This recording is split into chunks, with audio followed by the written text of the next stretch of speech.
also spoke a parable to them that they must always pray and not give up, saying, There was a judge in a certain city who didn't fear God and didn't respect man. A widow was in that city, and she often came to him, saying, Defend me from my adversary. He wouldn't for a while, but afterward he said to himself, Though I neither fear God nor respect man, yet because this widow bothers me, I will defend her, or else she will wear me out by her continual coming. The Lord said, Listen to what the unrighteous judge says. Won't God avenge his chosen ones who are crying out to him day and night? And yet he exercises patience with them. I tell you that he will avenge them quickly. Nevertheless, when the Son of Man comes, will he find faith on earth? He also spoke this parable to certain people who were convinced of their own righteousness and who despised all others. Two men went up into the temple to pray. One was a Pharisee, and the other was a tax collector. The Pharisee stood and prayed to himself like this, God, I thank you that I am not like the rest of men, extortionists, unrighteous, adulterers, or even like this tax collector.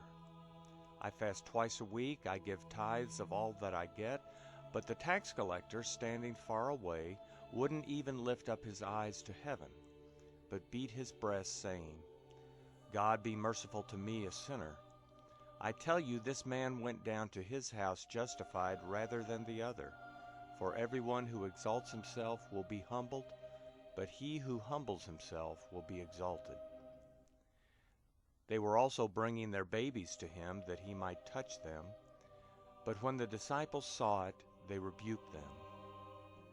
Jesus summoned them, saying, Allow the little children to come to me, and don't hinder them, for God's kingdom belongs to such as these. Most certainly I tell you, whoever doesn't receive God's kingdom like a little child, he will in no way enter into it. A certain ruler asked him, saying, Good teacher, what shall I do to inherit eternal life? Jesus asked him, Why do you call me good? No one is good except one, God. You know the commandments. Don't commit adultery, don't murder, don't steal, don't give false testimony, honor your father and mother. He said, I have observed all these things from my youth up. When Jesus heard these things, he said to him, You still lack one thing. Sell all that you have and distribute it to the poor. Then you will have treasure in heaven. Then come, follow me. But when he heard these things, he became very sad, for he was very rich. Jesus, seeing that he became very sad, said, How hard it is for those who have riches to enter into God's kingdom. For it is easier for a camel to enter in through a needle's eye than for a rich man to enter into God's kingdom. Those who heard it said, Then who can be saved? But he said, The things which are impossible with men are possible with God.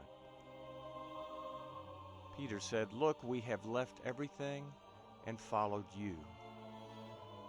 He said to them, Most certainly I tell you, there is no one who has left house or wife or brothers or parents or children for God's kingdom's sake, who will not receive many times more in this time and in the world to come eternal life. He took the 12 aside and said to them, Behold, we are going up to Jerusalem, and all the things that are written through the prophets concerning the Son of Man will be completed. For he will be delivered up to the Gentiles, will be mocked, treated shamefully, and spit on. They will scourge and kill him. On the third day he will rise again. They understood none of these things. This saying was hidden from them, and they didn't understand the things that were said. As he came near Jericho, a certain blind man sat by the road, begging. Hearing a multitude going by, he asked what this meant. They told him that Jesus of Nazareth was passing by. He cried out, "Jesus, you Son of David, have mercy on me." Those who led the way rebuked him that he should be quiet, but he cried out all the more, "You Son of David, have mercy on me." Standing still, Jesus commanded him to be brought to him. When he had come near, he asked him, "What do you want me to do?" He said, "Lord, that I may see again." Jesus said to him, "Receive your sight. Your faith has healed you." Immediately he received his sight and followed him, glorifying God. All the people, when they saw it, praised God.